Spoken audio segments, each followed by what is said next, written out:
Hello and welcome to Overcoming Trauma. I am your Christian trauma recovery strategist, Mel. I am so glad you're here. Today, I want to talk about the neuroscience of an overactivated nervous system. Have you ever wondered why your body seems to react so strongly to stress even when you know you're safe? Today, let's explore how your body's alarm system isn't a flaw, but a remarkable design. According to neuroscience, our nervous system is split between the parasympathetic and sympathetic systems. One helps us rest and think clearly, the other activates to protect us in danger. Studies show that persistent activation of the sympathetic system is linked to higher anxiety rates. For example, I remember stepping into a noisy restaurant and instantly feeling my heart race, my thoughts scatter, and my body tense up. It didn't matter that nothing was truly dangerous. I'd slip into survival mode, just like so many who've experienced trauma.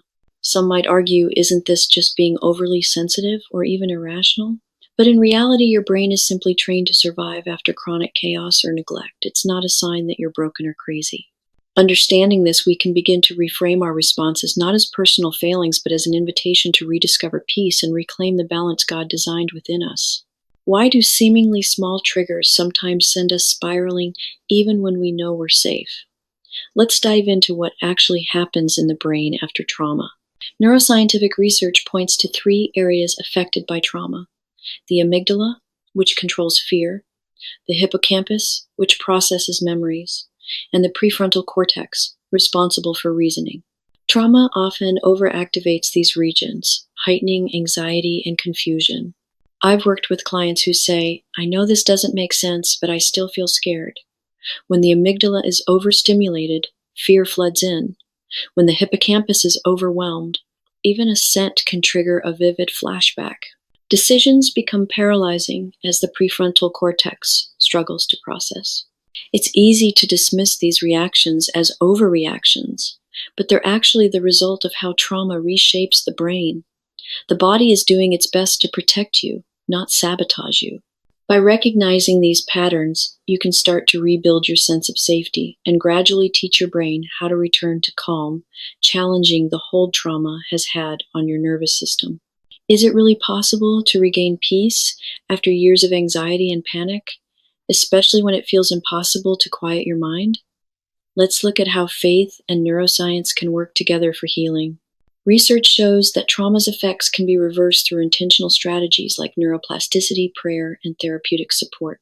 According to studies, mindfulness practices and faith-based interventions help restore balance in the brain. After 33 years of battling irrational fears, I found freedom not just through science, but through spiritual healing. Breaking off the legal rights trauma gave the enemy and inviting the Holy Spirit to restore peace. Today, I help women walk into their own breakthroughs. You might ask, but what if I've tried everything and nothing works?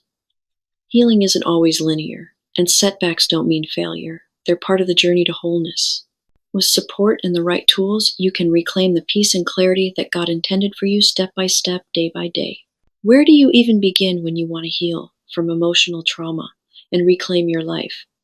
The first step is often the hardest, but also the most transformative. Studies confirm that structured programs like trauma-informed coaching and workshops help break cycles of anxiety and fear. Evidence shows that identifying root causes and replacing harmful beliefs can significantly reduce symptoms. That's why I created my Redeem program. In our sessions, we walk through the first three letters: reveal the roots, exchange the lies for truth, and disarm the enemy. These steps have changed not only my life, but the lives of countless women I've worked with. Skeptics may wonder, isn't coaching just another temporary fix? But when combined with spiritual principles and neuroscience, this approach brings lasting change, not just surface-level relief. If you're ready to step into the new year with courage, healing, and renewed purpose, now is your chance. Take that first step toward peace and watch what unfolds.